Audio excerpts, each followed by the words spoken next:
I'm recording, so we'll just do that here. Okay, thank you all for being here today. We're so excited to for our agenda today, and it's been fun, really trying to reinvigorate this community of practice with the help of Michelle Malloy and also the CDOT team. I want to give a special thanks to Vivian Engine, who has really been helping organize all of this, and she's our producer for today's show. So for today's webinar, and a little bit of housekeeping before we get started.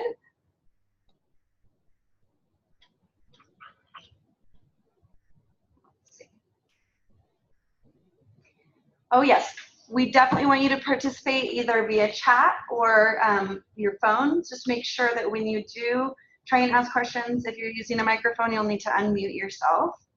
And that you should see a button there when you do that. So many of you know that this community of practice has been under new leadership, really with the support of Michelle Malloy from the Colorado Department of Transportation. She's helping us revive this, and also providing some resources in terms of space and a team to help us produce it. So that's great. Claire Anderson has been a big help. She couldn't make it for the first part of this, but hopefully we'll get to hear from her towards the end of our webinar today. And she's really helping us with the website side. And you'll notice we have new PSCpractitioners.org emails. And so if you are contacting us, we have that domain. Website is under construction. And then, of course, I'm Megan Brown, and we'll be kicking us off today. So just the direction and purpose of this community is really an agnostic group of change management professionals.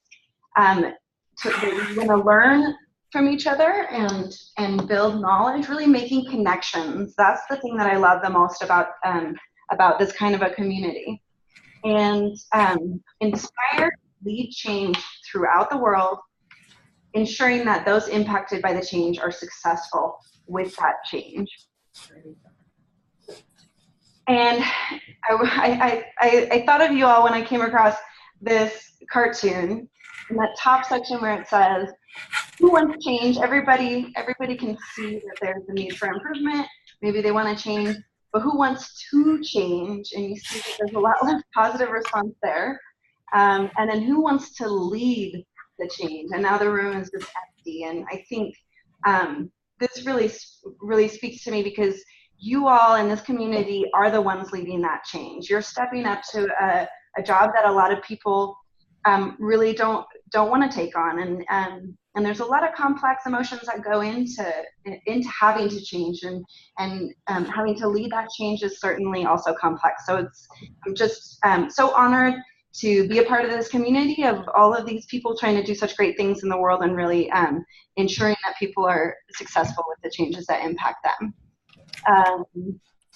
And it's also important to note that your voice is very important to the success of this community. So we need you to participate in every way: present, share, ask questions. We'll send you a survey as well, and we are looking for September presenters. So in order for us to be able to do this, we need to be able to hear from you. So please let us know if you'd like to present.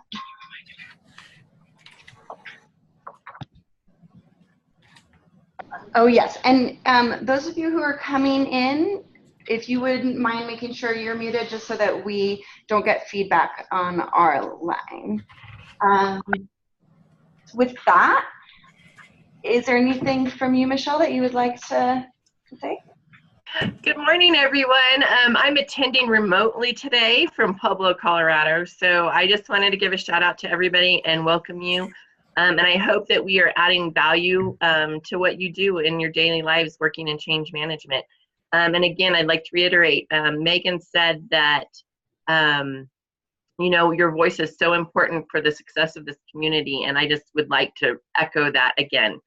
So looking forward to hearing more about you, or about what you want to add at the end of the webinar. And I guess that's it. So welcome, everybody. Great. So our agenda today, we're going to first hear from Estella Dennis, who has some beautiful slides on Metropolitan Transportation Authority's change journey, which I know Khadeidra helped her a lot with that. And also very excited to hear from CDOT's very own Laura James, ArtButt Award winner. And she's going to be talking to us about the Change Agent Network and really the path that they've gone through to grow. And then it's an open forum, and that's your turn to chime in. Let's hear your questions, thoughts, and also if you have any, we'll have a moment for any announcements. So if there are any events or things that you'd like people to get engaged in outside of this, you'll have an option to announce that as well. And we'll close it up. So Estella, if you're ready, then I will hand it over to you. Great, I'm ready, thanks. Can you hear me? Yes, we can. Yes. And let me go ahead and give you a remote.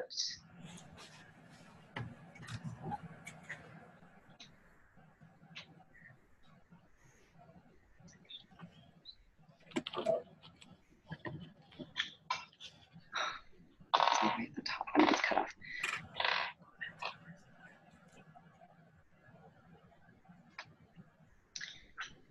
off. Okay, Estella, I'll go ahead and just change the slides for you if you let me know when. Oh, you're gonna change them? Okay. Yeah. Great. Good morning, everyone. My name is Estella Dennis. I'm the Deputy Director of Enterprise Capacity Building and Change Management for the EAM program at New York City Transit, MTA. You can go to the next slide. I'm happy today to join you to talk about our 5.5-year journey through change in the MTA program. I'm going to start off today by quickly explaining to you who we are as an organization, help you understand some of the pain points that have led us to this business transformation initiative called EAM, and give you a quick snapshot of EAM before I bring you into our change journey. Next slide. The MTA is the Metropolitan Transit Authority. We are the primary mass transit provider for New York City metropolitan area, covering over 5,000 square miles of surface. And also we work 24 hours a day, 7 days a week, 365 days of the year. So we are nonstop. We serve 12 New York counties and 2 counties in Connecticut. Over 11 million passengers on average per day we have to move safely, and over 725,000 weekly crossings over our bridges and tunnels. So we handle a large volume of people. We have over 65,000 employees, and we have over $1 trillion in physical assets. Our subways and commuter rail alone is the largest cumulative out of any other transportation company. So we're pretty large in stature. We have pretty broad shoulders that we have to carry. And basically the bottom line is if we don't move, it's a huge impact nationally and internationally to Wall Street area and all of the business that look to Wall Street to function. So it is important that we function, we are reliable, and we do it well. Next slide. So a little bit about our pain points. With $1 trillion in assets, that's a great thing for us to boast. However, we are there are lots of things that are leading us to the point where we have to look at how we use our assets and how we maintain them. Our operation is over 100 years old. And so while we did a tremendous job in the first half of that time building, expanding our services and railroads and so forth, we didn't do enough in looking at how we were going to maintain things long term. So now we're at a point where we really need to take that in consideration because we have a lot of assets that need care. Also, issues regarding climate control have an impact on our system. They have major wear and tear on our rails, and the fact that we have overpopulation, overcrowding in New York City has a larger demand on us and our services, which also gives more wear and tear to our resources. We also have legislation now that is having a huge demand on all the transportation companies to provide asset management plans to make sure that we are effectively utilizing the resources that we are getting from the federal government and having plans on how we're going to maintain our assets to be able to maintain the service that we have. Next slide. So with all of that considered, we embarked upon this journey, this tremendous journey of enterprise asset management. Just to introduce you to what enterprise asset management is, I'd like to use an analogy to bring us all along this journey. So I'd like to introduce you to Joe. Joe has a 1996 Chevy Impala, and it has 90,000 miles on it. Joe is stuck with a decision to make. He has $12,000 in repairs for a new transmission on his car, and he has to decide whether he's going to use the money to maintain it or whether he should go into a new vehicle. That's similar to decisions we have to make day to day on if we're going to replace something, repair it, or buy a new one.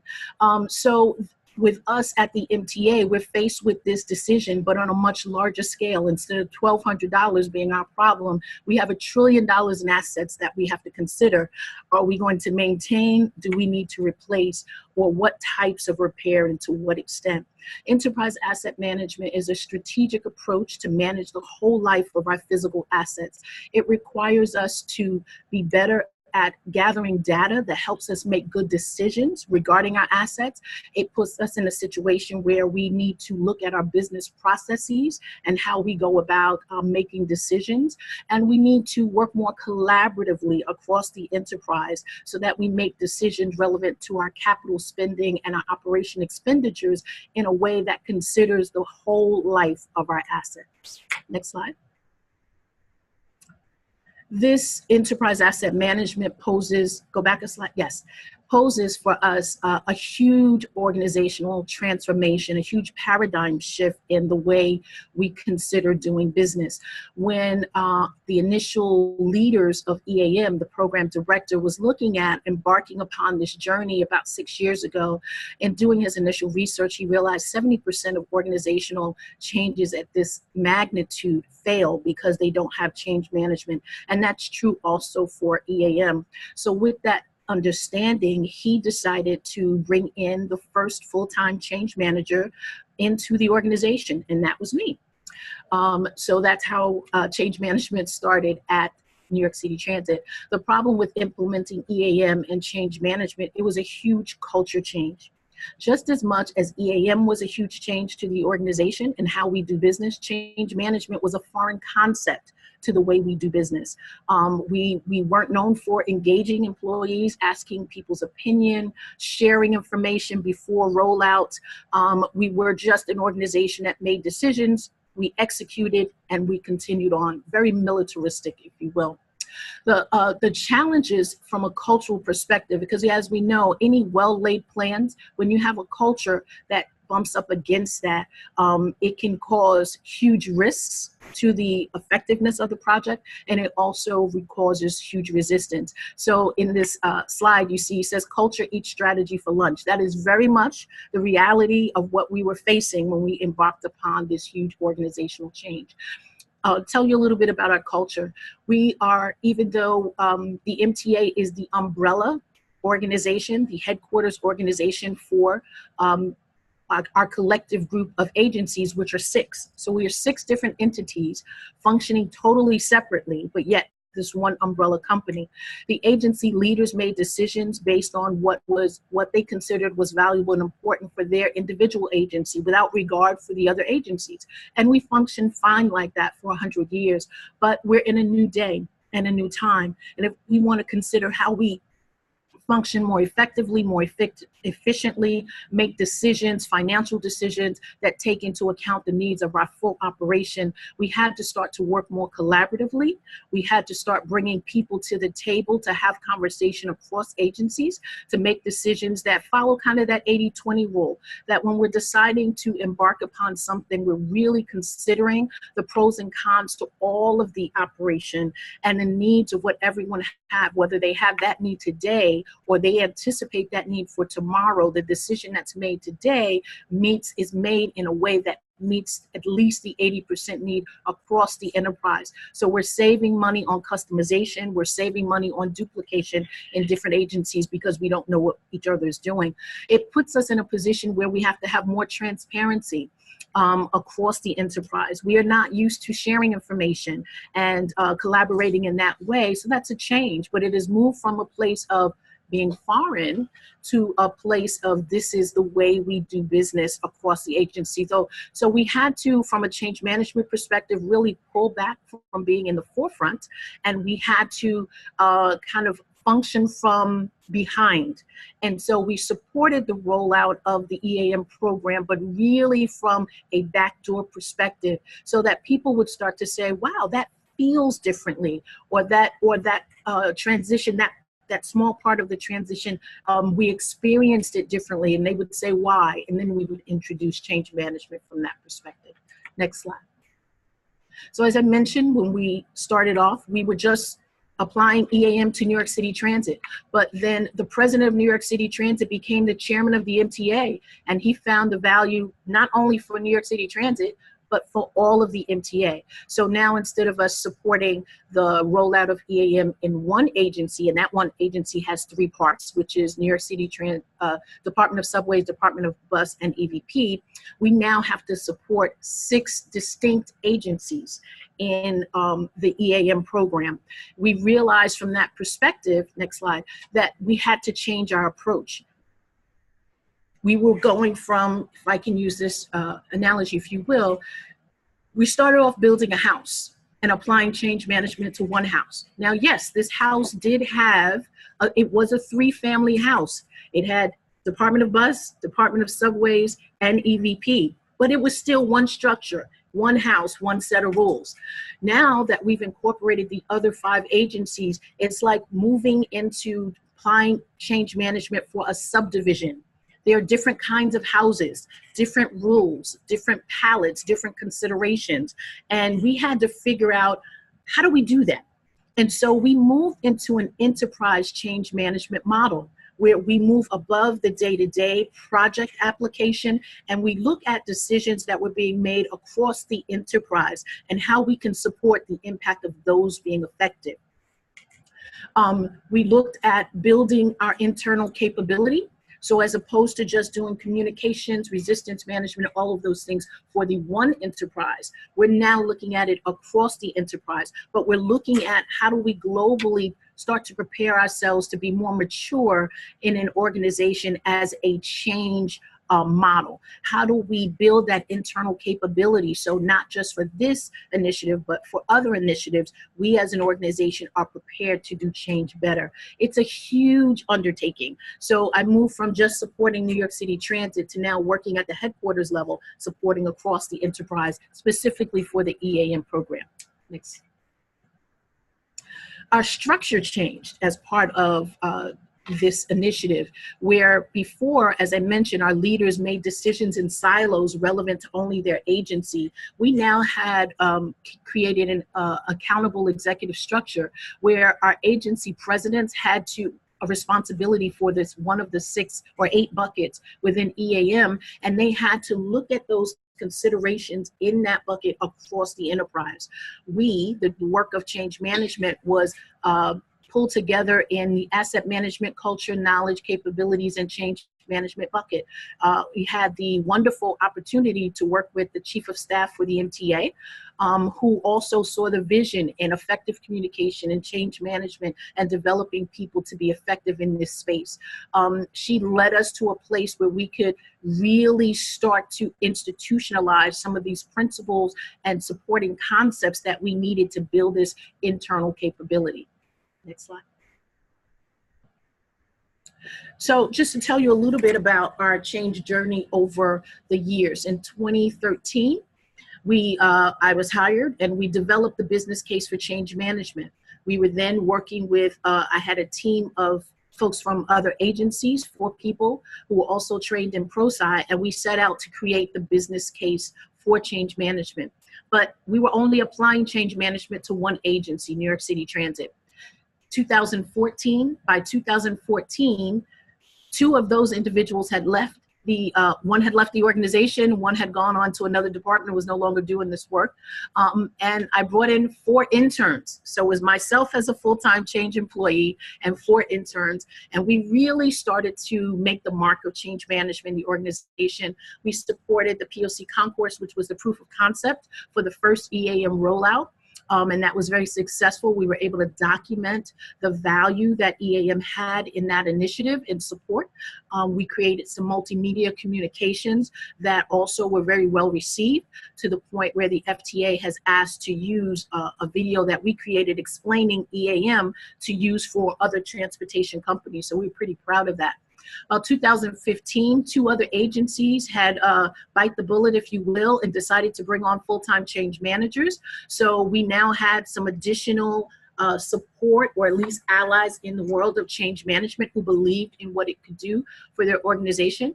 We incorporated change management into the program management model that was being applied to enterprise asset management. We also incorporated change management into the business process improvement model that was being introduced to the organization at that time.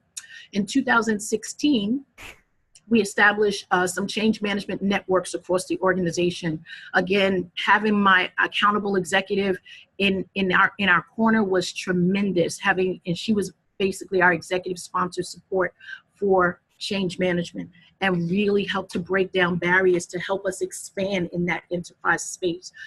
With her support, we were able to pull together change management networks, which represents people from all agencies, from the senior level, and people who have been designated to be a part of this, relevant to training, where we can talk about training issues and competency development issues related to EAM. So that could be change management. It could be around asset management. It could be around reliability, or all the other buckets that relate to EAM.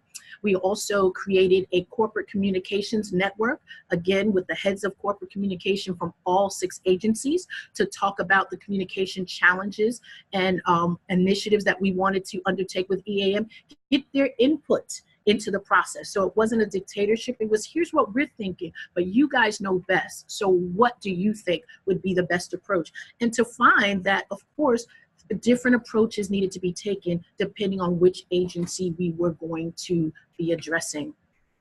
By 2017, 3 agencies have hired change managers, and we started an EAM competency development program, where we're going to be looking at how we develop competencies around all of the EAM related competencies that need to be developed. In some cases, they need to be groomed within. In other cases, we need to start to hire people with certain competencies for certain roles. Next slide. By 2018,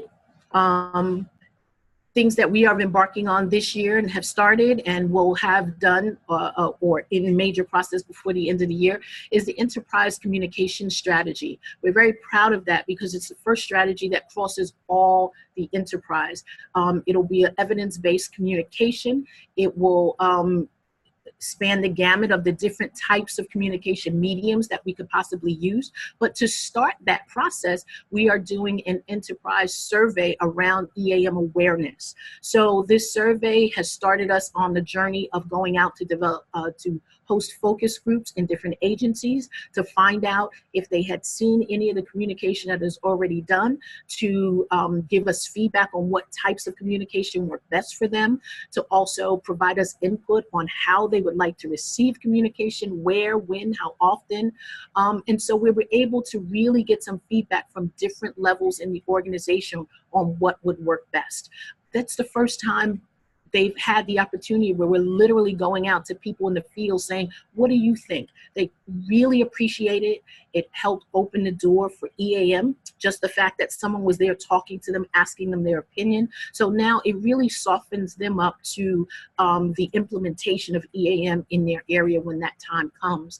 From the surveys, from the focus groups, we're going to develop the formal survey that will go out to all employees relevant to the communication and its challenges. We know that our report card, so to speak, this first round is going to be terrible. We have not had the penetration that we want to in the agencies to know that communication is getting all the way down, and even finding out that things that have been created were not necessarily circulated, and finding out how we can do that better. We're not afraid of the first bad report card. What we are definitely moving away from is to have that be the consistent process by which we stay with, because that's the way we've always done business. So we're willing to take the hard hit up front so that we can redesign our enterprise communication strategy to meet the needs of our workforce, and then go back and ask them again, how are we doing?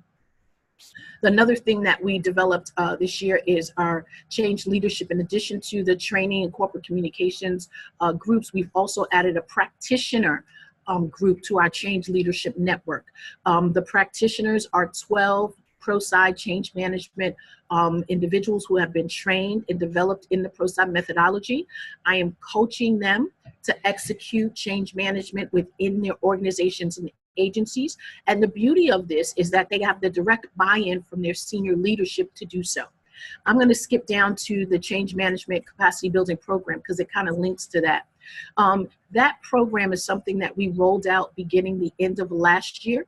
And in that program, I lobbied to different key leaders, including agency presidents, to get their buy-in to allow us to come in, train practitioner to, they first had to decide on one project they would allow us to incorporate change management on. We identified practitioners that would be trained in pro-side change management. We then train managers and project managers in the downline that would support that initiative. And so we are now, they've all been trained, and we are now coaching them in the successful application of change management in a business change that that leader has identified is important and critical to them. The success of that program has been documented in, or at least the launch of that program has been documented in a report to the governor, and we're looking to be able to show the measures and success of that implementation at the end of this year with a follow-up report to the governor as well. So this is the first time change management has ever been included in a report to the governor. So I'm very happy about that. The asset management training, we've been able to establish 5 internal trainers that will continue the asset management training. We've done supported training related to reliability and web-based training. We're also supporting the business process improvement training. Our Lean Six Sigma team, or our process improvement team, has developed a belting process in the organization, but we're working in hand with them to make sure that change management is an active and visible part of their business process improvement execution, so that all of the 50 some odd people who are already in the pipeline learning to be yellow belts, green belts, black belts are actively executing them in a way that takes into account change management principles. Last but not least on the list here is our human capital. As we know, we can't get any business transformation done and executed without people. And what we've done as it relates to EAM is there's been new titles or people with new business functions brought into the organization, change management included. Industrial engineers are another, asset managers are another. So we need to now formalize them into our business structure so that their titles are recognized, they are paid accordingly, and we need to understand what roles have changed for other functions in the organization and make sure they get the proper training and competency development that make them successful now, and also that make them marketable in the future for other positions in EAM that would arise. That's a huge, huge, huge undertaking considering it's 6 organizations. That will take us some time to do, but we're hoping to start that process before the end of 2018. Next slide. Next slide. Thank you. One of the things we take a look at, we began to take a look at as we looked at enterprise change management, is looking at our change maturity. ProSci has a change maturity model for organizations, and we actually took that model twice, the first time in 2012 and the last time 2017. The organization models suggest that the levels are 1 to 5, 1 being absent change management, 2 isolated projects, 3 multiple projects, 4 organizational standard, and 5, change management is an organizational competency. When we first took the assessment as an organization, we were at about a 1.5. We had change management and isolated projects, but there were many different areas that, had not accepted change management. We had little resources, meaning just me on site, and we didn't have full buy-in with change management as well. But if we look at the capabilities on the other side, ProSci is great at giving you what you need to understand that needs to be developed within your organization in order to build that change management maturity. So things like leadership, getting commitment and buy-in, application in the organization, the competencies, developing those skills, how to make it a standard component of what we're doing, and also socializing it throughout the organization. So some of the steps we've taken in this regard is we've moved from change management not having a budget, and we're trying to scrape together resources to pull it together, so hiring interns, to now we have staff augmentation. We're able to pull in third-party resources. We have a set budget for change management, a few $1 million to work with, and change management is also being applied to major change components that are taking place as part of the EAM program. Another thing that has changed for us is that it's moved from no awareness of what is change management to the awareness that has increased the number of change managers within the organization and the number of agencies who are actively embracing and applying change. The capacity building program has allowed us to apply change management to multiple projects, and I'll show you those in a minute, across the enterprise, not just related to EAM. And we really stepped into a space where it was, if we're going to build this change muscle, we have to go in where people are willing to let us in, kind of the Maslow's hierarchy of need.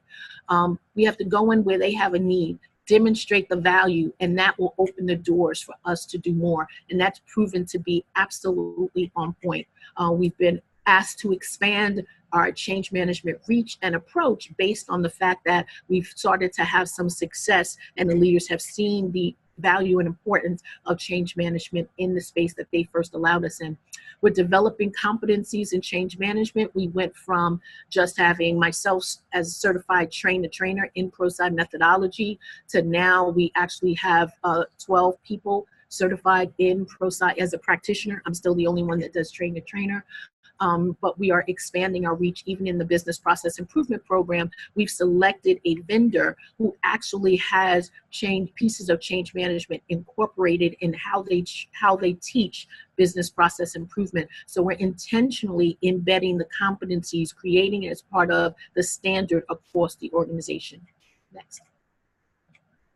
This is just a list of the major 7 projects that are part of the capability building program. Just want to point out 4 of the 6 agencies are part of this. I'm working directly with 2 presidents and the CIO of the organization to build change capability within their organization, and having the opportunity to coach their practitioners and how to be effective change leaders in their organization. We've developed measures around this, and we've just launched excuse me, our whole measurement initiative, so that we can start getting some insight from the managers, the project managers, and the practitioners and the sponsors that have been trained in this program to get their input as to how their application of change management is working, and then we can figure out what we need to do to provide additional support or additional competency development to help them be successful.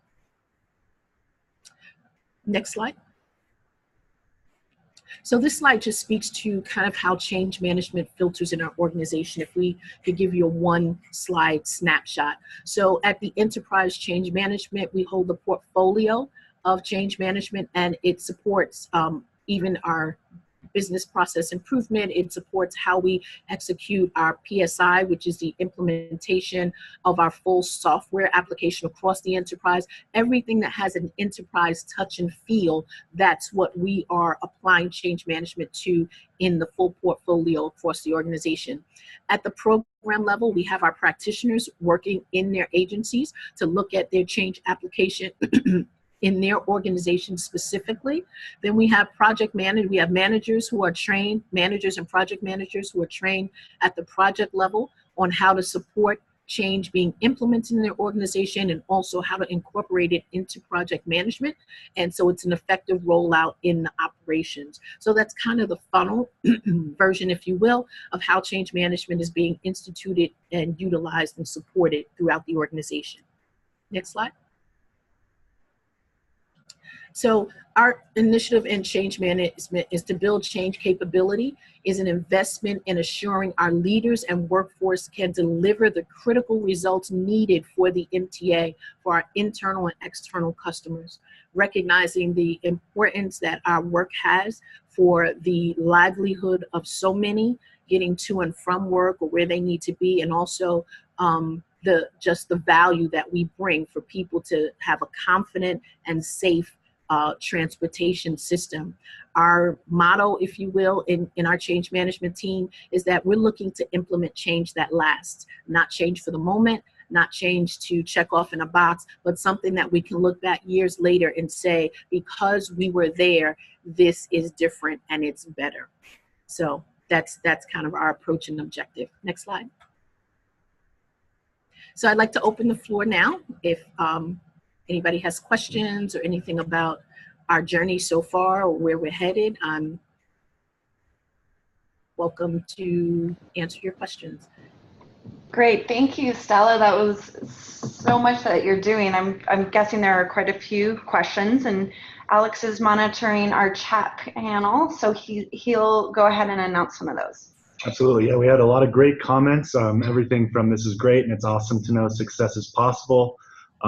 A lot of great positive things to say about the way that you were able to get in on a project on the ground floor and show change management value. They said what a wonderful way to get leadership buy-in there. We did have one question. Actually, just the second one came in just now. The first one is, how many people are in these 6 organizations that you're introducing this enterprise change management capability to? Over 60,000. Over 60,000. Awesome. Yeah, so we're taking a little bite size at a time. Swiss cheese approach. That's how you eat the elephant, absolutely. That's right.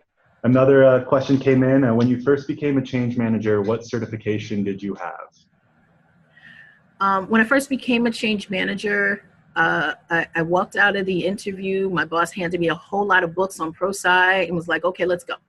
So I have a lot of experience in the OD world doing different kinds of things. I've worked with leaders in the organization. In the 18 years that I've been here, I've done a lot of executive coaching, a lot of team building, a lot of training, all of the pieces and developing communications, all the pieces that support change management. ProSci was my first lens, and ProSci is our foundational methodology. We are not stuck on only using ProSci, but it is the first place that I guide people to in this organization, because then we're all speaking the same language. ADCAR is something that we use on a daily basis. So you can even find our managers and leaders speaking ADCAR or speaking about the PCT model. So it started to develop or create a language that we can at least all be familiar with. And we require our consultants to also have ProSci certification as well. Awesome, thank you, Estella. More questions, I'll just go ahead and keep rattling them off for you. One participant would like to know more about the reward qualification program that you mentioned tangentially, those yellow, green, and black belts. Okay, so that's our business process improvement program. So we've brought on a deputy director of process improvement, and he started to do the training relevant to getting people certified in those different belting processes. And he has project managers who are coaching people. We used Acuity, which is an online training for Lean Six Sigma. And they also, in that training, because as I started doing the research on change management training online, I came across that certification and found out that they incorporate change management into their training process. They don't necessarily call it change management, but it's in there. It's actively in there. So that's the belting process, and I work closely with Anton, and we're about to embark on building a model to make sure that as they are following up with making sure people are effectively applying the business process improvement principles in the DMAIC model, that they're also holding true to the change management components. So I hope that answers that question. No, yeah, perfect. That was awesome. Thank you so much. Lots of government agencies I work with, or this participant works with, have real risk change aversion embedded in their culture. Do you have any techniques or methods that you think are most effective when addressing that kind of just cultural risk aversion? I'd say you have to really, at least in our case, working from behind the scenes was the best method for the first step. Not everybody is ready to do business differently, and that's what they consider bringing in change management or any types of collaborative pieces you may want to do. So I think you have to identify some strategic allies, and when you get especially strategic allies in leadership positions, get them aligned with you and bought in, and let them, and if you can, let them step forward, if you will. Let them invite people to the table. It'll start to minimize the resistance of it, and it will give you then the platform. You'll provide the platform, be provided the platform through them to help start to integrate it into your organization. Awesome. We got a bunch of questions coming in through, so this is great stuff. I appreciate you taking the time to talk with us. And we'll probably do about 5 more minutes of questions before we go on to Laura's presentation. There will be more time at the end, so if we miss anything, we'll definitely try and address it. We'd love to get to everyone. Okay. Perfect. Yeah.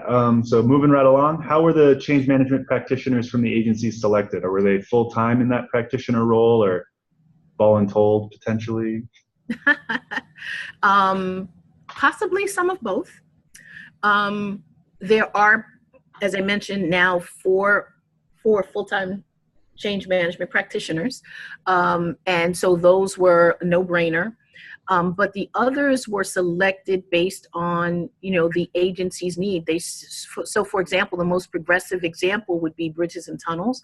And they decided, you know what, we want a change management practitioner in each part of our business. So they sent us, was it 4 or 5? Five people to be certified in pro-site change management, because they wanted them to work collaboratively across their internal organization, because each of them knew a certain lens of the organization and could bring that understanding to the table as they made decisions on rolling out communications and so forth. Out of the 5, only one was a change management practitioner, full-time professional. Awesome, thank you. Sounds like a great success story. One of the participants wrote, I would imagine that there were some barriers or hiccups along the way. Can you share what they were and how you address those resistance or barriers? Sure. Khadeidra, you want to? I was trying to coax Khadeidra into chiming in here. Khadeidra is the manager of enterprise change management and communications, and she really has helped us spearhead a lot of the efforts in that. So the question is regarding resistance, right? Yeah, any barriers that you found along the way that you didn't foresee, and how you went about addressing those? Well, an interesting barrier that we have right now is that we have one agency who has hired a change manager who's not using that person in that function, is giving us pushback right now on doing some enterprise change management work. So that's been very interesting. They had a different leader in place, and we had buy-in at that point to move forward with a lot of change management stuff. He had a vision for it, but as leaders change, then the support you have may change. And we're finding that consistently now as we've changed the chairman. So my chief of staff, his chief of staff, who was my executive sponsor, has since retired. So I don't have that support anymore. My direct boss, who hired me 5.5 years ago for the EAM program, he retired. So we're having constant change in leadership. So the resistance we may find resistance coming from the fact that you have a new leader with a new understanding of what change management is, should be, whatever their experience has been, and they bring all of that to the table. So you may constantly have to resell yourself, resell the work, produce value, which is why we're moving more toward a data-driven model where we're assessing and measuring what we're doing so that we let the numbers speak for itself. I'm just very, very happy that now I have 2 presidents and a CIO in my corner. So they're very pleased with the work that we're doing in their organizations and would support us. But resistance, as you know, in change management is to be expected, and it can come from many different places. Even when you think you've made inroads, then all of a sudden, a change in leadership or some other major change like that can, kind of put you back some steps. Awesome. Thank you, Estella. I think we got time for maybe 1 or 2 more questions. Again, we'll make sure to address all the ones that we don't get to at that open forum towards the end of our webinar today. But next question I have for you, a person or a participant in a similar situation that you started in, they're the only full-time change management resource in their agency, and they're interested in showing the value of change management as a discipline. They're curious, how did you utilize the interns that you brought on in the beginning to kind of help spearhead that effort? I'm going to let Khadeidra answer that because she actually started as an intern. So this is a perfect segue for her to answer the question. She went from an intern to an analyst. Now she's a manager in change management. So. Hi, everyone. So I think Stella's strategy was a really interesting one. So when I began at New York City Transit, I wasn't in EAM. I worked at the HR Training and Professional Development unit. And although Stella had 4 interns under her camp, because I had been studying change management, organizational psychology and change management, I was able to use my skill set and use what I had been learning in school to be an augmented part of her intern team. And we were able to band together to develop that change case study, if you will. So my advice to you, following my experience and what I've seen moving from New York City Transit to headquarters, from intern to full-time employee, would just be, don't be limited by what is directly in front of you.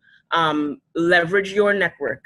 If there are people in other people-focused functions, it might be corporate communications, it might be training, it might be, it could be IT, you never know. Don't focus so much on what the function currently is, focus on who has the skill set and who could potentially gain experience and gain some value from assisting you in driving your project forward. So it really is mostly about networks and leveraging those networks in order to drive that value. Thank you, Khadeidra. That she's absolutely right. You have to leverage your networks. There's no way I could do enterprise work with just the 2 of us. So we had to create networks, bands of networks, figure out who those bands need to be and start tapping on doors, lots of meetings, that kind of thing. But I would certainly suggest that you find out in your area, if you can hire interns, look for schools that have a organizational psychology major as a master's program, and scoop up students from there. They're hungry. They've been exposed to things relevant to OD work and change management. That's where the discipline of change management lives. And they are also very capable. I would not have been able to accomplish the things I did in those early years had it not been for my interns. They were known as my intern army. And they have all been scooped up by major consulting companies making lots of dollars. Mm-hmm. And they come back and say, hey, how you doing? You're still there. But I've been very, very happy, kind of with their trajectory. But also just the fact that they are committed. You're getting folks who are committed in this space, have a passion for it and a desire to learn. Yeah, thank you both. That's a great segue actually into our next presenter, because Laura James is an intern here at CDOT, and this whole production would not happen without the interns here. So yes, Michelle, I know she relies on the team a lot, and it's a great opportunity. It's a great mutual relationship, and so yes, we're big fans of interns here. With that, I'll go ahead. I want to make sure Laura's got plenty of time as well. And then I know that there's still tons of questions out there. Obviously, so much great work happening at MTA in the change management world. But so we'll try and get to those at the end.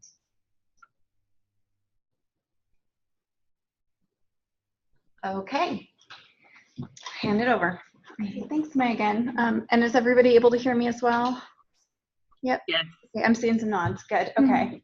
So as Megan said, my name is Laura James, and I'm going to talk about the change agent network that we have here at CDOT, both the good, the bad, and how we're moving forward with it. So I'm going to talk briefly about how it was formed, why we use change management as CDOT, what's expected of our managers versus what's expected of our change agents, and then actually go into some examples of successes that we've had and how that impacts our path forward. So at CDOT, we're really big into the belief that organizations don't change, but people do. So with that in mind, we come up with our mission statement to ensure that each individual impacted by change experiences that ProSci ADKAR, which is awareness, desire, knowledge, ability, and reinforcement. So we believe that we can't just, we really can't just talk the talk, we have to walk the walk. So we need to give our teams the tools that they need in order to be successful with change. We can't just say that we want organizational change and then do nothing about it. So we have to take steps forward. With that in mind, I want you to just briefly consider the diagram on the left. So this is our normal transition through change. Even really well-managed change in a organization, potentially that Estella was talking about, where change is really well prepared, we still see a dip into worry and uncertainty. Now, this is normal, it's natural, it's also unavoidable. If you're changing at all, it's impossible to not go into some state of uncertainty, even if you are in favor of the change. Just since the state that you currently live in, even if it's a terrible state, it's still the state you know. A new state it can be scary. Now at CDOT, we have lots of changes, like the diagram on the left. In fact, we have over 50 widespread changes that are impacting almost all of our employees, all going on at the same time. We have even more changes that are just impacting departments. I mean, overall, we have over 100 changes going on right now. So it's important for us to remember that the project that you're implementing isn't necessarily the only project impacting a team. So if we don't address all of those changes, we see some that could slip through the cracks, and that puts us into that danger zone, the flight risk mode. And this is what we want to avoid. This is the time that employees get disincentivized, really low productivity. I don't want to be here. There's nothing in it for me. So this is what we want to avoid at all costs. But we also work off of the assumption that resistance to change is not necessarily a resistance for that change. The change itself might be good, but what we're resisting is that threat to our sense of security. As we said before, the old process is familiar. It might be tedious, it might be long and unproductive, but I know how to do it. This new system, I don't know how to do. Is somebody going to train me? What resources are available? And what it usually comes down and back to is the what's in it for me. I don't see how I can benefit from this. So all of our change management strategies need to try to tackle that approach, that we need to identify what the root cause of that resistance is, as opposed to just assuming that the resistance is because somebody doesn't like the new project or change. So with that in mind, we have several assumptions that we try to put to our managers. We expect quite a bit of them. We like to call these our Clark roles, which is just an acronym for coach, liaison, advocate, resistance manager, and communicator. So in an ideal world, if managers are meeting all of these goals, their teams will be successful with the change. So we need them to be a coach for the change and help build that desire. Time and again, studies are showing that Where you want to learn about a change and how it's going to impact you is from your direct manager. It's not from an executive team. Even if the executive team's the one pushing it, you want to hear about it and its impact for you from your manager. So we need them to also be a liaison to facilitate those two-way conversations, as well as communicating the what's in it for me. We also ask that they help be a resistance manager, and in that, identify that root cause. What we were just talking about, that the manager is going to be the one that needs to be assessing why are they actually opposed to this change. And it might be something that isn't even work related. It could be something else going on in their life, and so we need to be able to address those issues and evaluate what that barrier point is. And I saved the advocate for last because I think it's the most important. A manager has to be on board with the change before they can be expected to get their team through it. If a manager is even lukewarm or, more unfortunately, opposed to the change, we can't expect their team to have that buy-in as well, because they're going to follow what the manager is putting forth. So, in other words, we expect quite a bit from our managers. All of that is on top of their normal jobs. And as we all know, managers get demands both from the top down and bottom up. So they're pretty squeezed for resources, which is why that we started the Change Agent Network. So what is a Change Agent Network? Well, it actually consists of about 100 change agents, which are individuals trained in change management that we have strategically placed throughout the state. Now, if you don't know very much about CDOT, we're actually broken up into 5 regions and headquarters, which is actually located in the Denver metropolitan area.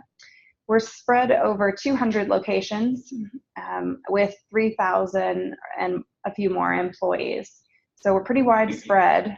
So as you can imagine, when a change rolls out, even if it rolls out at headquarters here in Denver, places that are 4 hours away might not feel that connection as to what's in it for me. So for managers to fulfill those Clark roles that we just talked about, we have them assigned to a change manager. I'm sorry, a change agent. So with 100 change agents, each change agent has roughly 5 managers that they're in touch with, so that we cover all the managers. Then they're able to help those managers meet those Clark roles and communicate messages to their maintenance staff or their engineering staff or their support staff. So to kind of keep them in line, managers who manage maintenance teams will be assigned a maintenance change agent. So that change agent will only bring messages regarding maintenance updates. So they won't overwhelm them with messages, but they'll get what's really important there.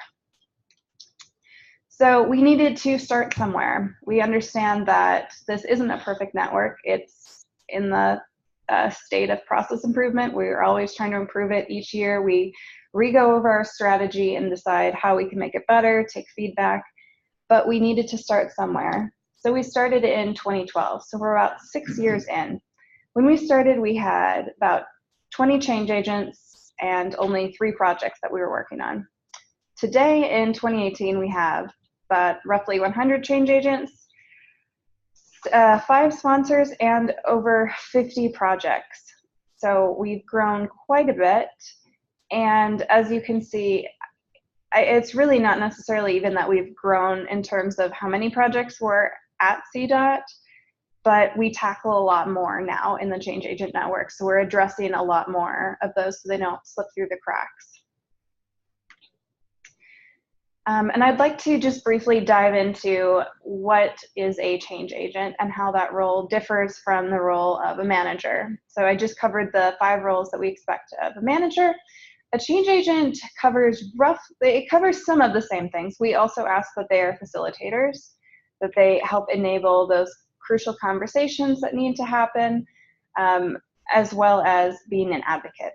Since that step is so important, it wouldn't make sense to have a change agent who's going around unsupportive of a change. So we ask that they're an advocate. They're kind of the one who beats the drum in the beginning, a little bit of rah-rah, this is good, this is going to be good for the team. We ask them as well to be a mediator, to try to find that common ground, especially in terms of when we identify what the resistance is, see how we can come to common terms on that, which plays into that detective part as well. What I really want to address is that we do ask them to be an expert. Now, we don't ask them to be an expert in all of the projects. That would be impossible and more than a full-time role. And by the way, all of these change agents do this in addition to their normal jobs. There are no full-time change agents. Everyone you're pretty much your job, but also a change agent in that role. So we ask them to be experts. But what we ask them to be an expert in is change management. We want them to be able to help identify those barrier points, help identify the root causes, really make those connections between.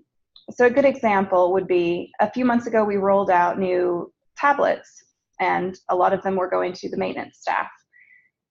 And maintenance staff may not be the most technology savvy crew.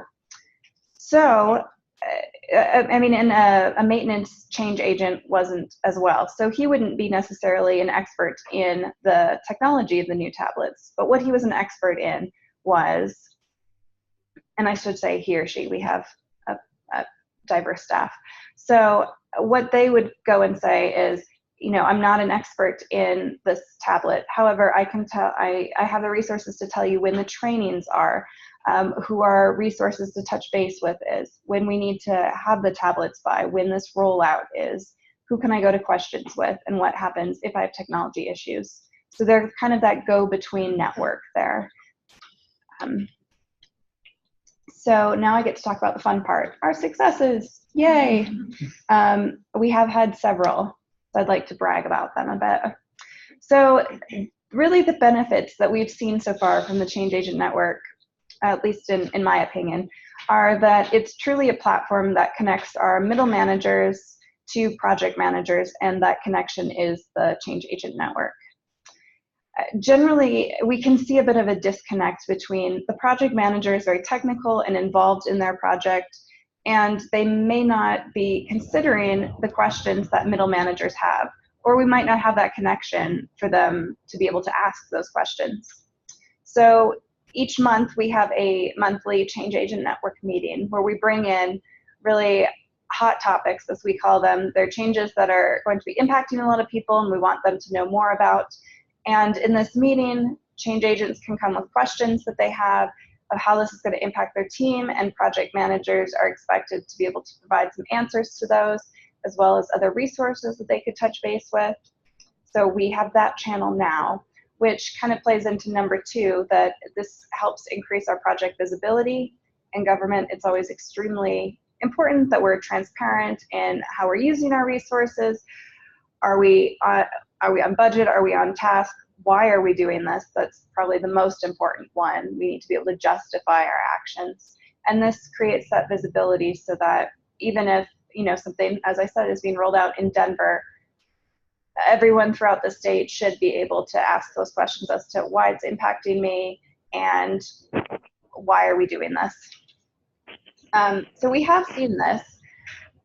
Our most recent one that I can think of is our new headquarters building, which we are broadcasting from today, the new headquarters building in Denver.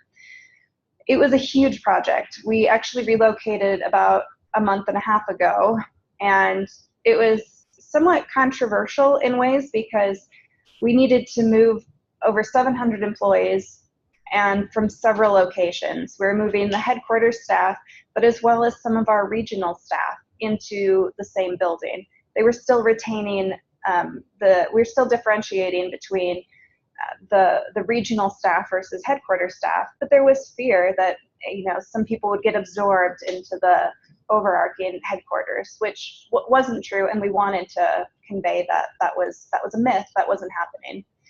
So what we did was we had the project manager and a change manager come together, and we created a change management plan, and then we incorporated that into the Change Agent Network. So each month, it was bi-monthly for a while, and as we got closer, it went every month. They would come and they would let us know what was going on, how did we need to pack, when did we need to have everything ready for the movers by. There was a lot of questions about legal scanning, what documents we could and couldn't keep. We were kind of downsizing in terms of storage. So it was important to incorporate other departments into the change agent network as well, such as I think it was our policy department needed to tell us which documents we could keep. So it was really good to be able to have a meeting where we asked some of those questions, as well as conveyed information about town hall meetings that we were having. There was a big parking myth that we were more or less able to dispel, that what if we don't have parking at the new building? I'm not sure how that rumor started, but it kind of caught fire for a while. So we were able to tame that one down a bit as well. But what was really important to us was having that platform for people to ask those questions and for us to be able to let them know that we are hearing those questions and more or less give employees a voice for it. But we struggle. Like all groups, we have areas that we want to improve on. So we see these as opportunities for improvement. As I said, we're spread throughout the state. So our meetings have to be online, either through Zoom or Google Hangouts. It's not feasible to have meetings in person each month. And I think we can probably all think of an experience that hasn't been completely engaging when we have online participation. It's just more difficult when you don't have that face-to-face communication, building those relationships. And that makes it difficult to assess participation. If we can't hear the participant or we have technology issues, it's difficult to know how if we're really getting our messages across. So our other issue is, as I mentioned, this is on top of their normal job. They volunteer for this, but we all wear many hats. So when things happen at work, you might think that my first role is I'm an environmental planner. So that's taking precedence over my role as a change agent, which is completely understandable and something we work with. However, it's just certainly it's an issue that we face, is when we get busy, sometimes our change agent network priorities get put on the back burner. So we have taken steps to try to address some of these. We see them as opportunities to improve, and so we want to do this. So in 2017, for example, we were having monthly meetings that were an hour and a half. To respect the time of our teams, we reduced those to 30 minutes. We were covering, it was quite different actually. We were doing about 8 topics in 2017 for each meeting that were almost rapid fire, where everyone had about 5 minutes to cover everything they needed to cover. And we found that wasn't really as engaging as we wanted it to be. So now we've transitioned to a practice that we have 2 to 3 members, project managers come in and they really dig into their topics. And this gives us a lot more time to have open discussions and really that two-way conversational dialogue that we want. To work on that engagement, we also send pre-work, which I know is everyone's favorite thing to receive. Makes you feel like you're back in school. But we think it's somewhat necessary, and we try to keep it very short and concise.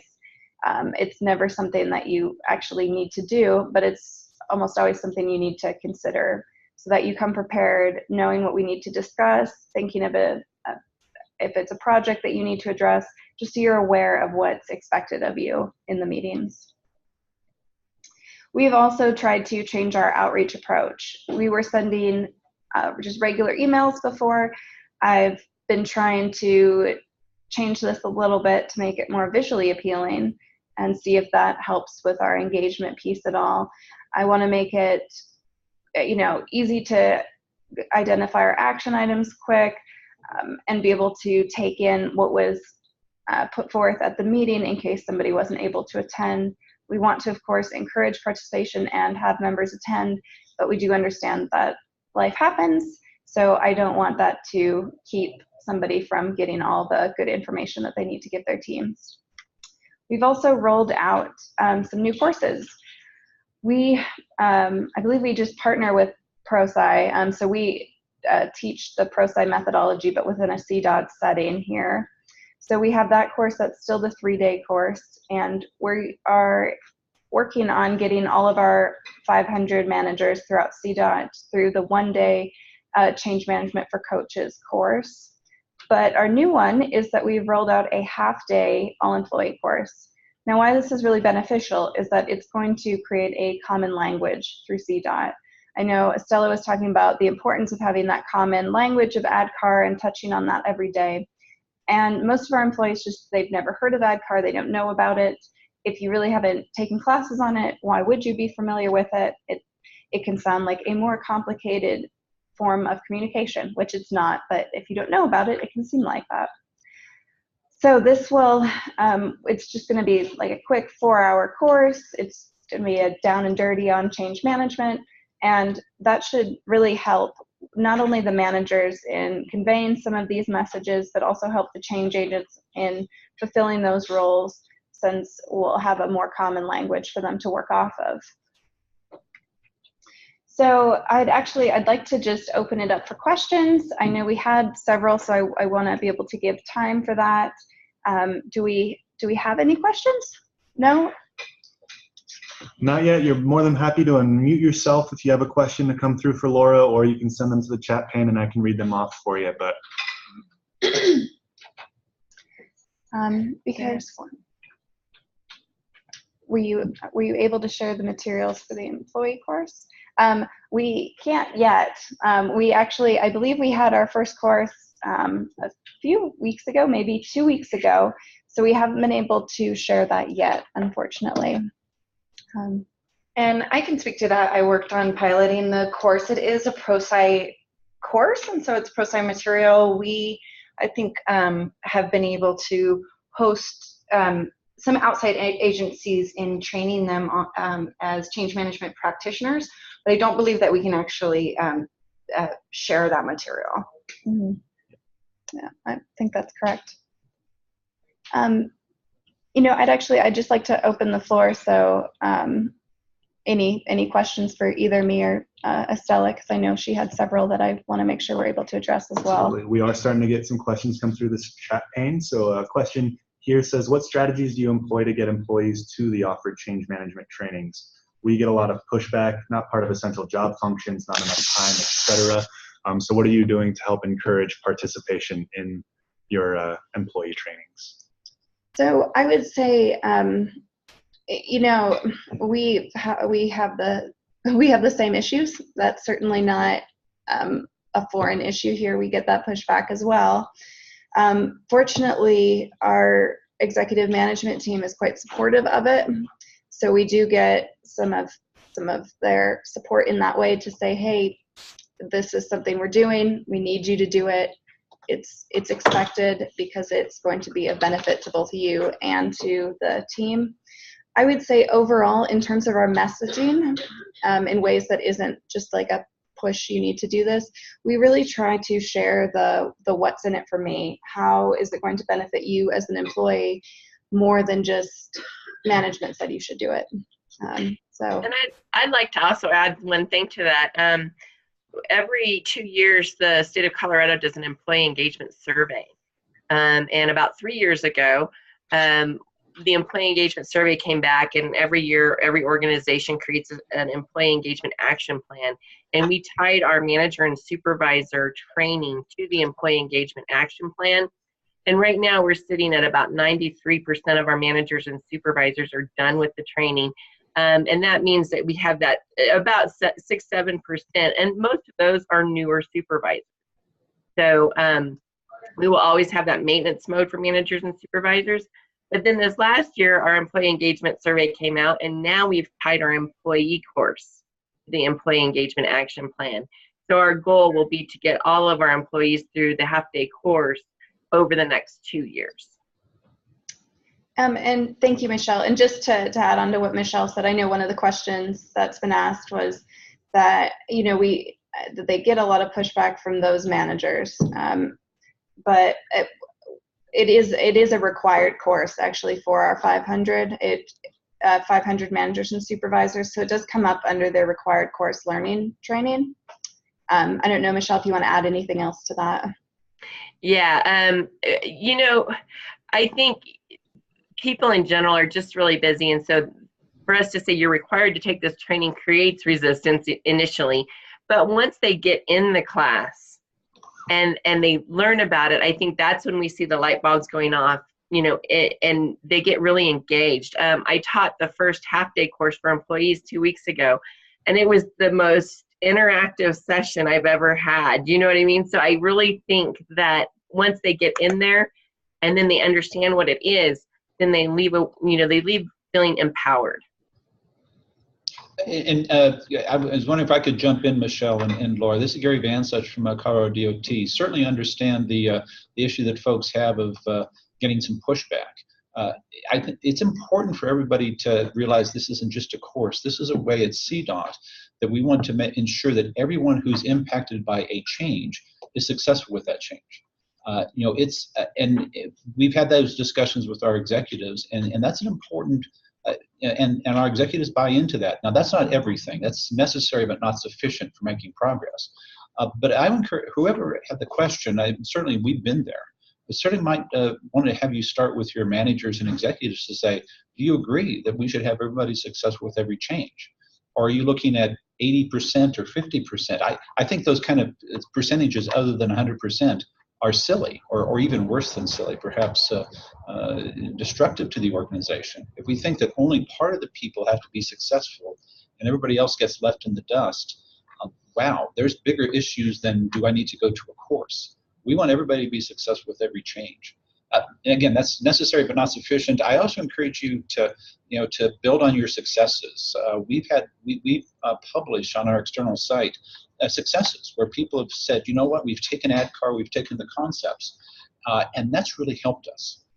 And if that's helpful to you to borrow some of the stuff from CDOT, please borrow.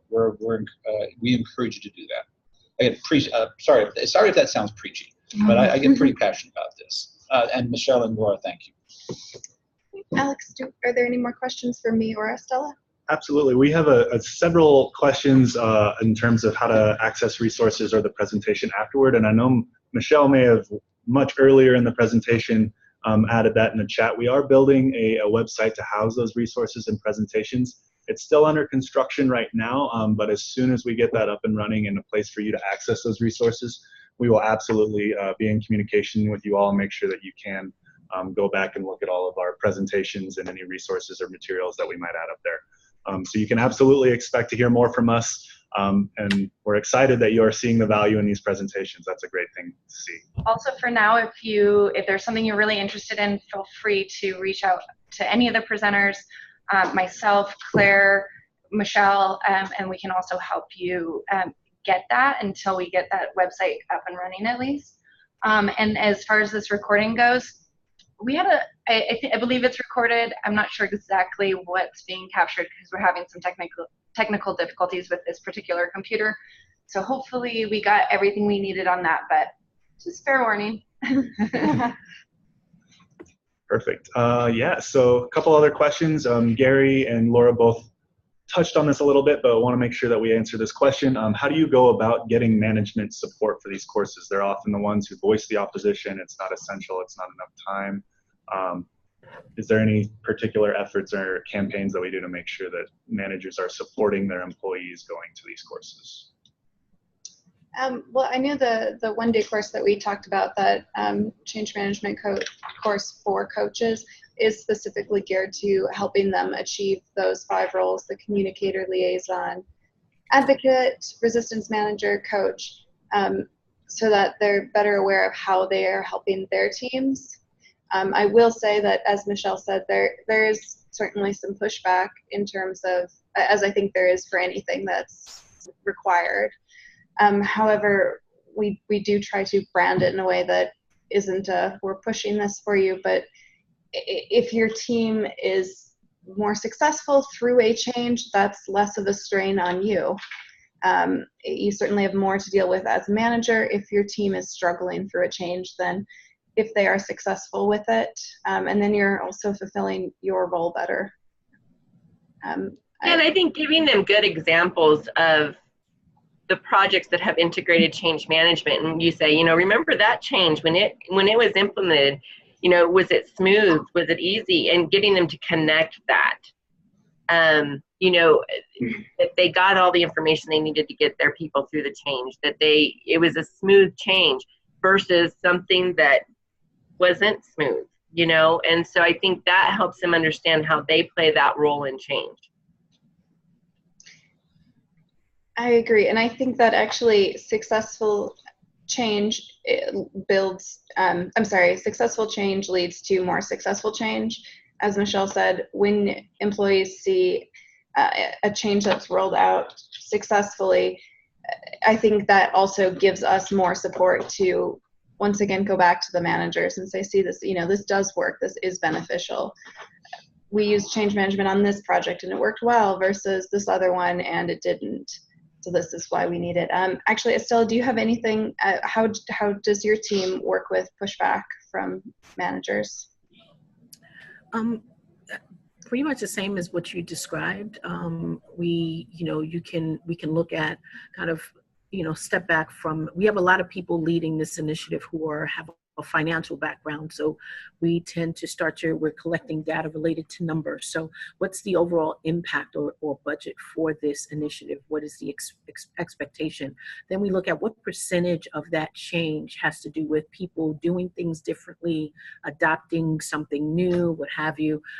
So what happens if that you don't get 100% buy-in for that change, or you don't get people to change their way? What is the impact to that?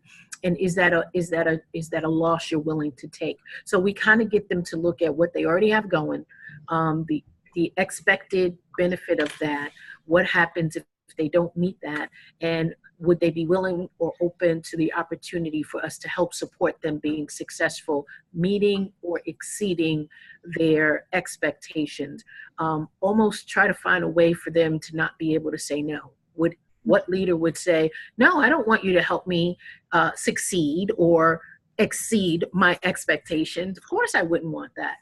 So you kind of put them in a state. You're opening their eyes, you're putting it out there, you're giving them something to chew on and seeing how they respond to it. So far, again, out of the 6 presidents, I've got 2 presidents brought in directly. That means totally above the people who are running the change management program. And we're working it through. I use them to come in when I need it. So, looking at how you use your strategic stakeholder network, when you start to look at your red, amber, green and figuring out who's an ally to somebody else and how can you use your allies to help open doors in other places. So I definitely depend on my allies to help us. Perfect. Well, I think we have just one more question in the chat pane. So if you have questions, feel free to unmute yourself or send me a note so I can share it with the group. And this question actually might be better suited for Gary, but participant asked, can you share the material with other Colorado State staff? I'll do some interpretation. When we're saying material, I presume that it's the material that Laura covered. So we're always glad to share stuff on Change Agent Network. In fact, when we have Change Agent Network meetings, we've often had some other state agencies sit in, glad to do that. Come by our new headquarters. If you stick around a few additional minutes, we'll give you a nickel tour of the wonderful new facility we've got, by the way. We love showing that off. For the ProSci material, contact Laura. We do have some ability to pull in some people from other Colorado state government agencies into some of those courses. I know there's interest. We love to fan the fire on that interest. For folks outside of state government, contact me through Laura. We can't share that past those lines. However, we can often make some connections that can be helpful. And by the way, in the meanwhile, go out to codot.gov, put in change management. We've got some terrific success stories written by some of the people you see around the table here. In fact, probably from all the people you see around the table here. I just shared the link, Gary, on the chat. Thank you, Michelle. There are terrific success stories. We are always glad to share that stuff. Anything on our external site, please do use. We do have some restrictions on some of the other stuff. You see Laura's email address up there. Please contact her, particularly within state government. Always glad to help the federal Colorado State agency folks make progress. And if I didn't cover your question, sorry, I tend to go on and on. Thank you, Gary. So again, I know that some of you still have questions. I see a question I want to get to for sure. I've seen it up there a couple times, and I don't want you to slip through the cracks. But part of this webinar is this is not the end of the connections here. You can reach out to individuals that you have more questions, and I've heard this come up a few times in today's webinar, and it's so important that we continue to consider our network and how are we reaching out to the people that can be allies and really support us, and that's what this community is really about. So don't be afraid to reach out to people. Estella, there's a question, and I'm also very curious about this as well. If you can describe the data you're collecting to sell change management. Sure, some of which I was just mentioning. So we're documenting from the 7 projects the magnitude of the project in dollars and cents, the level of people change that they're anticipating that needs to take place. We're documenting the application, asking how many times have they created a stakeholder engagement plan or roadmap, how many PCTs have they done. We're kind of making sure they do the checkpoints and touch points. Have they created a communications plan? Have they measured the success of it? So we're really monitoring, are they applying the change principles well? For managers, we're looking at how they have used their ADCAR plan to engage their direct reports, and how has that moved them on that continuum, what additional supports they need. So we're asking what they're doing, what they've used, and also asking for what additional, almost a checklist of, if you were exposed to these things, would they help you be more effective in executing? And part of that is the plan to be able to provide additional competency development for them and or additional coaching support. So this is our first wave of doing it. We surveyed the sponsors who have been trained, the managers and the project managers, as well as the practitioners. Each assessment is a little bit different. I had a third-party vendor come in and support me and having that created for us. So this is our first stab. We're gonna see what it looks like. We'll do it again at the end of the year, and we'll start to create our reports for the governor and others to be able to document what we're doing. Great, thank you, Estella. I know that that's always a challenge for organizations to get the right metrics out there. Mm-hmm. So we have just a couple minutes. If there are any announcements, I think our main announcement that we want to make sure we're communicating is that we need presenters for September. And so I want to also thank everybody for the great discussion, great questions, really great participation, and we want to hear from you. We want to know what's going on in your organization. I know one comment in there said it's good to hear the good and the bad. I really appreciate that our presenters kind of went through some of the challenges that they've faced too. So even if you feel like you're struggling, I think that we want to hear about that. We want to see how you're tackling it.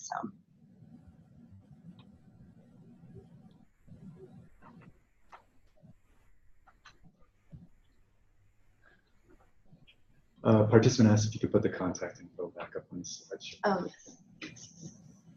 I think. There we go.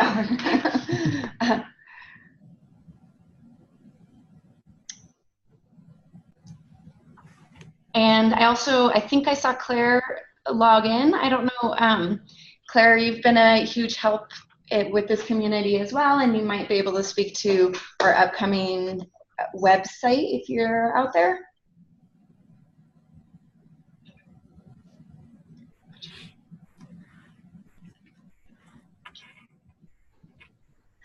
Oh, she says hello on chat.